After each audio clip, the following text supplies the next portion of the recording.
Hey, I'm Smooneychad, and last week I took on the challenge of trying to beat Kerbal Space Program 1 using only aircraft. And in this episode, we're going to try to build a space plane to finally escape the atmosphere. But naturally, that isn't going to happen without a few crashes along the way. And speaking of crashes, it looks like Jeb may have crashed right into the side of the VAB while we were gone for the week. But getting right to work, we go over to Mission Control and check out our two contracts. Flying an airplane to 10,000 meters and escaping the atmosphere, of course. And to help out with both of those, we're going to go ahead and upgrade the spaceplane hangar, which costs a pretty penny, so we're going to basically be broke afterward, which is pretty darn sad. But now we can build with more parts and with action groups, so that'll make me a little bit happier. We're going to actually add a ton of oxidizer to this, because of course we're going to need a rocket engine to really escape the atmosphere. Those Junos are not getting out of the atmosphere anytime soon. And we only have two of them right now. I'm going to increase that later, don't worry. We're going to add a little bit of a waist to this, which would technically in real life help out with supersonic drag and everything, but in this it's not really going to do anything, maybe actually add drag. But I think it looks pretty good, so we're going to keep it that way. And speaking of looks, I was kind of going for like a cross between an F5 and an NF104 with this. I think it came out pretty good and looking fairly unique, though I guess it came out more on the NF104 side just because of the rocket engine in the back. We're going to go ahead and add the same kind of air brakes and aileron system that we had before, and then, once again, some wingtip engines. This gives it 4 Juno engines now, because we absolutely need that many Juno engines to propel this thing. It's still a little bit underpowered even with those. And here you can see I'm angling up those stabilators to give them a little bit of extra room so they don't hit the engines or do anything weird like that and clip through them. And by the way, I swear that stabilator is an actual word. I promise you that it is. Here we're actually making use of those action groups that we unlocked and putting toggles to everything, including our brakes now. But now here comes the sad part. We have to put fixed landing gear on a streamlined supersonic jet with a rocket engine on it. Yeah, this is an absolute abomination, but we don't really have much of a choice, so we're going to test fly anyway.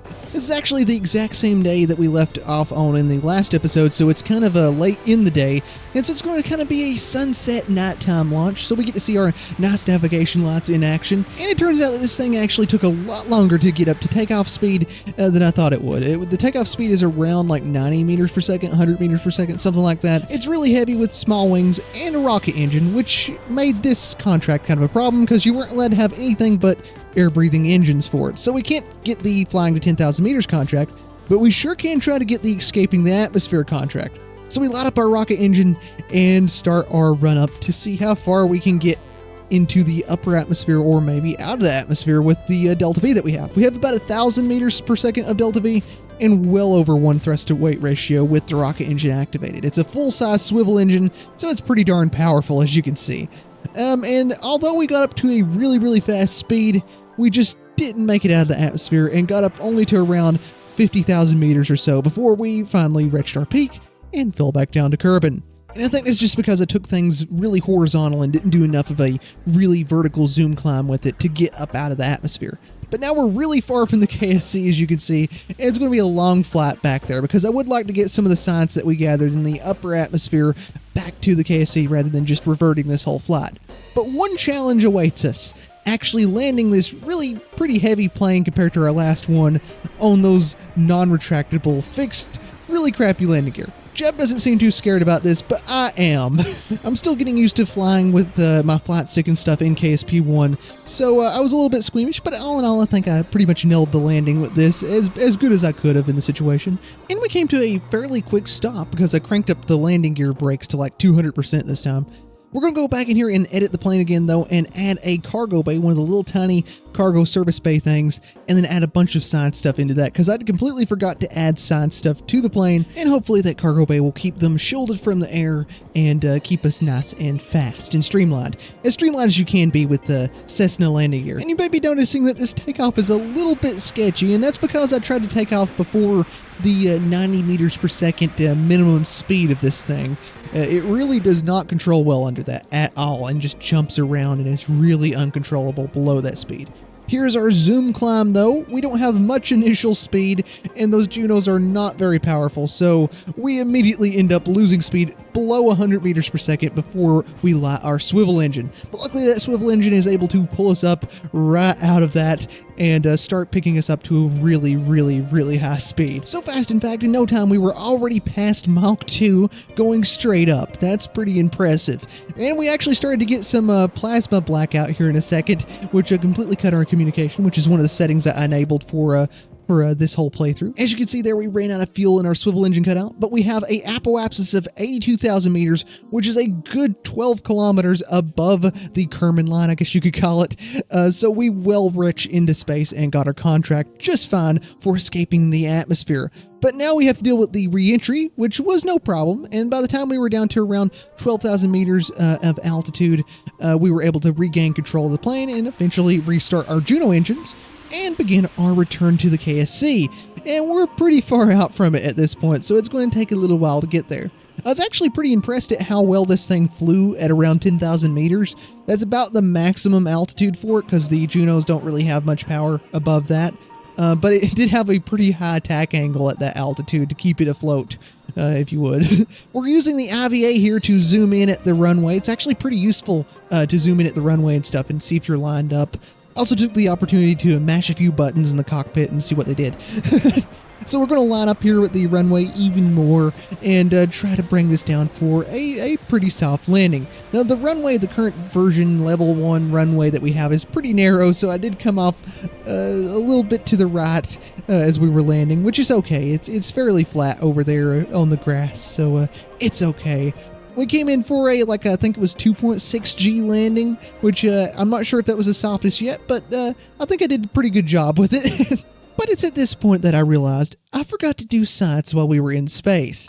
So I grabbed as much science on the runway from all our little experiments as I could, then shamefully recovered it. And looked at our achievements. We broke an altitude record of 70 kilometers, I sure hope so. And we got our contract and everything. And we're doing pretty good on science and money and everything else. But we're going to have to get a few more contracts before we're going to be able to actually get landing gear to make our plane not look like this. Because it's, what's that? Yeah, not good. But I do have a plan to make that trip back to the KSC this time not so bad. There's actually this little island called the Sandy Island, and we can open it up as a base if we want to, but we can also just land there right now, which is exactly what I'm planning to do at the end of this flight, which the main goal for this flight is to achieve Mach 2 in level flight. That is the contract that we're doing right now, and I think this is perfectly capable of Mach 2. I mean, we got Mach 2 going straight up. Surely we can get it in level flight. So we're going to aim over toward the Sandy Island and activate our swivel engine and try to get this thing up to Mach 2, which is around 680 something meters per second, something like that. I can't really see it in the preview window right now, and I can't really remember what exactly it was. But yeah, this thing got up to it easily. The only problem was trying to keep it in level flight with under 10 meters per second of vertical speed. And that was the kind of difficult part. And then we had to hold it there for 3 seconds, and we were able to finally get it and get our little contract. But now we're going to just try to maybe go back up out of the atmosphere and get that science that we didn't get last time we were in space. But I kind of over-pulled up and ended up corkscrewing around, or more so loopy-looping around over and heading north instead of heading toward the Sandy Island, which is due east. So I don't know how I messed that up. And we also lost control. It was a wreck, if you can't tell. It was an absolute wreck. Luckily, we didn't wreck, though, and I was able to recover it and start our shameful little journey back over to the Sandy Island.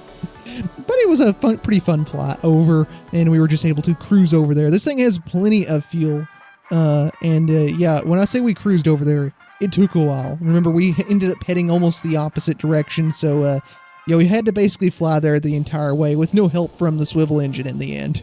But we did eventually reach the Sandy Island, and we get to see it for the first time. It's just a little sandbar, but is a much bigger base than what we have at the KSC right now, at least runway-wise. So I'm going to try to land here and check it out, and of course recover our plane from our mission and get our contract and stuff. So it's pretty convenient if you're flying out this way and just doing a suborbital flight to land at the Sandy Island, of course if you have the mods and stuff installed. And if you thought my last landings were hard, get a load of that. We just completely blew the landing gear off and then skidded on our belly down the runway. I actually thought I could maybe recover this landing if I slowed it down, but obviously that didn't work out too well for me because the entire plane exploded. Yeah. going to try that again because we have the power of the F9 key to revert the flight back to a older quick save. It's an amazing feature.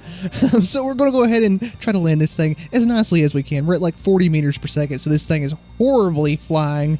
But hey, it came down pretty smoothly and stopped instantly.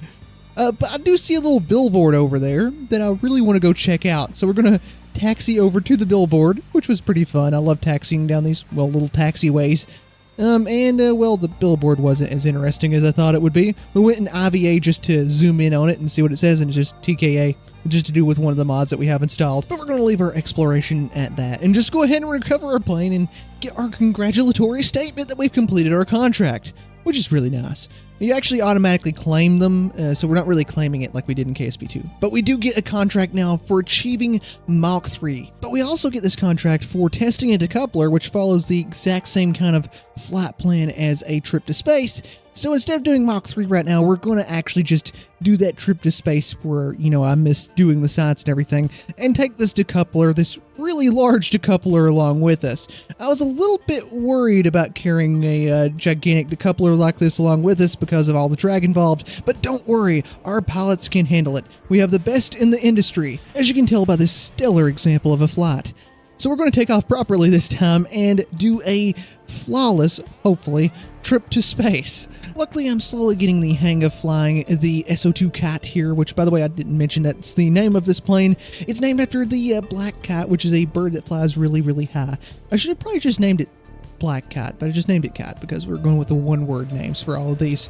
And we're just going to be using SO2, SO3, SO whatever as we go on and on and on. Here's our perfect zoom climb here, looking just like an NF-104 zoom climb, but much, much more powerful because the NF-104 couldn't leave the atmosphere, and this is leaving the atmosphere. In fact, this is actually our highest flight yet, going almost to 90,000 meters above Kerbin, which is really, really high, nearly 20,000 meters above the Kármán line there. We test our decoupler though, and it doesn't decouple.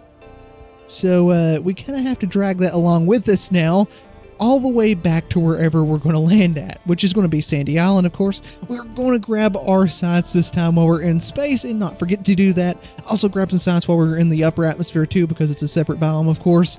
So we're going to be pretty loaded with science when we come down. So this is a very valuable payload, if you would. Down there you can see Sandy Island. It's that little waypoint. But now we have to re-enter this thing at over 1,000 meters per second initially. And luckily, it was pretty controllable. This thing re-enters fairly well. It's not like a crazy re-entry anyway. It's just suborbital. So we're going to try to fly this over as fast as we can over to Sandy Island, rather than that long trip that we did before. And since we did a very vertical zoom climb, we do still have to kind of fly over there a lot farther. But to me, it's better than turning all the way back around and going back to the KSC. There's the island, and we're going to line this up in IVA and completely ignore all the cockpit warnings going off there. I don't pay any attention to those, and you shouldn't either. We're going to line this up in IVA, though, and almost land it. I kind of chickened out, though, and went to our external third-person view to actually land this thing. It's going to take a while before I get used to landing these with just the IVA view. Of course, I'm going to try to add cams in the future, but my cam wasn't working here. So we're going to land it the regular way. And I think this was about the same as all the other landings that we've had with this. Really pretty hard landings, but controllable and fine. We didn't actually deploy the drogue chutes on this one and came to a complete stop. They're not really necessary anyway. They're more visual than anything at this point. But we're going to go ahead and get as much science as we can, even here on the runway. Get Jeb out, have him do some science, and we're completely loaded with science now. We got well over 100 science, and we're finally going to go in and grab those landing gear. But actually, it was a choice between this node that has Weasley engines and propellers and stuff with it, and the node that just basically has landing gear. That's the only thing we're really interested in here. And I ended up choosing the node with landing gear because, well, I just couldn't take it anymore. But now we end up wanting the one with Weasleys and all the other cool propeller stuff, so we're going to have to get some science and complete some more contracts. So we're going to try to finally clear out that 10,000 meters contract, and at the same time clear out this 30 minutes above 3,000 meters contract. Unluckily for us, our newest plane doesn't apply for this because it has a liquid fuel engine, but it isn't going to stop us from putting our brand new landing gear on it, so we don't have to look at those fixed ones on our jet anymore. After we got those lined up, I went over to our SO1S cicada, that's the sport model, by the way, from the last episode, and added a little bit of extra fuel for it so it can hold out for those 30 minutes that we need to stay at 10,000 meters. I'm really hoping that this thing can actually handle 10,000 meters. We never pushed it beyond, I think, 5 in the last episode, maybe 4. I forgot how easily this takes off. Since it's already at an angle where it's a tail setter, it takes off so easily. We go ahead and start our climb up to 7,000 meters and start circling over the KSC because I don't want to fly all the way back. I want to just keep this over the general area. We went ahead and got our 10,000 meters contract, but now we have to hang around for a full 30 minutes above 3,000 meters. And that took quite a while. As you can see, we just spun around in a circle for the full 30 minutes above the KSC, but I'd be lying if I said it wasn't a little bit fun. And here we're going to try to land this as softly as possible. And this was officially, I think, my best landing with the cicada, but it doesn't like stopping. So we had to kind of like side slip it back and forth here to wiggle our way to a stop and finally recover it. So now that we've got the sights from that, we're at 82 sights. So it's not quite enough to get our little tech tree there for the Weasley engine and stuff. So we're going to do some other contract. We've got the one to go to Mach 3, which is going to be a lot more difficult than the previous Mach 2 one, since it's well over, a little bit over 1,000 meters per second. Conveniently, I actually found this contract to test a swivel engine on the runway, just at the launch site or something, which works out perfectly because we can just activate our swivel engine while we're on the runway and get that contract easily. Here we are with our new retractable landing gear, and we're going to go ahead and run that test and get the quick little swivel contract, which will just be a little bit of extra moolah for us. And now we're going to go ahead and take off with our new landing gear, which, like I said, feels so nice to finally have them. Look at them retract, and now we have no landing gear. So nice. So now we're going to go ahead and take off, and for some reason, once we added the landing gear, which I didn't add to those side tanks, so I don't know why this would be, our side tanks started drooping, and well, the whole thing didn't really survive time warp very well at all. I mean, look how mangled that is at 4x warp. Ugh. But we're going to go ahead and fly up to around 4,000 meters, light our engine, and we're going to try to get up as high as possible to minimize the drag, because getting to 1,000 meters per second with 1,200 meters per second of delta V is going to be no easy task. So we're going to try to use the initial climb here, the initial booster in the engine, to get a little bit higher and get to a thinner part of the atmosphere before we start to level out, and we have to be under 15 meters per second of vertical speed to get the contract and hold that for 5 seconds. So it's going to be pretty darn difficult to do. We've already passed up Mach 2, and if you don't know by the speed, you know because the Junos flame out at around there. So this is all just the swivel engine by itself pushing us along. And we have limited fuel, like I said, so I was pretty worried that as the drag increased, our speed increase would get lower and lower, and we would just run out of fuel right at the Mach 3 or something like that. Here I was a little bit more hopeful because we were nearing up on 1,000 meters per second really quickly, but we were having a bit of a problem keeping under the 15 meters per second of vertical speed. I went ahead and blew past Mach 3 here, but we still weren't at that 15 meters per second or less of vertical speed. So I was able to fight with that. You can see our engines were wiggling around there in the back. But finally I did get that green check mark, and we were able to hold it for 5 seconds, and we did it! We actually went a little bit past Mach 3 by a good bit, and this thing was baked, as you can see, but we were able to slow down very nicely to a chill 500 meters per second. Yeah, we were still going pretty fast. On the way over to the Sandy Island, though, we ran across this absolutely beautiful storm that was throwing lightning bolts everywhere. So of course we flew right into it, which probably isn't a good idea. But look how much our engines wiggle around. Yeah, I really wish I would have had auto struts unlocked to fix that, but I didn't. We ended up flying back up into the clouds because I just kind of left this running and doing its thing and flying around just to get some nice shots of that thunder and those beautiful clouds. I mean, look how awesome that looked. It was right at sunset too, which also meant that we kind of had to land in the dark over here at Sandy Island, so that kind of sucked. But we got some cool shots on the way, so it was well worth it. Here we're going to land, and fair warning, at this point in recording, I was a bit tired, so my landing skills weren't exactly on par with, well, anything. Yeah, we really shook this thing when we landed it. Luckily, those new landing gear can take my like 10G landings perfectly fine. And we went ahead and recovered this and got a buttload of science from it, so we were able to finally, once we got all of this cashed in, get that node with the propellers and the Weasley engines and everything else. And I'm going to go ahead and, of course, check out all the new parts we got. We got an inline cockpit, the really cool NASA aerodynamic nose cone, engine, a propeller. We've got all kinds of stuff now. We could finally build propeller prop planes and all kinds of stuff like that. I can't wait till we get the electric one, actually. That's the most useful one. And over at Mission Control, our next mission is going to be orbiting Kerbin. But that's going to have to wait till the next episode. In the meantime, if you want to try out any of the crafts in the series or try out the mods that I'm using, I have a .ccan file for the mods and all the craft files up in my Discord. The link to that is in the description. But for right now, this is a very, very sleep-deprived Smooneychad out.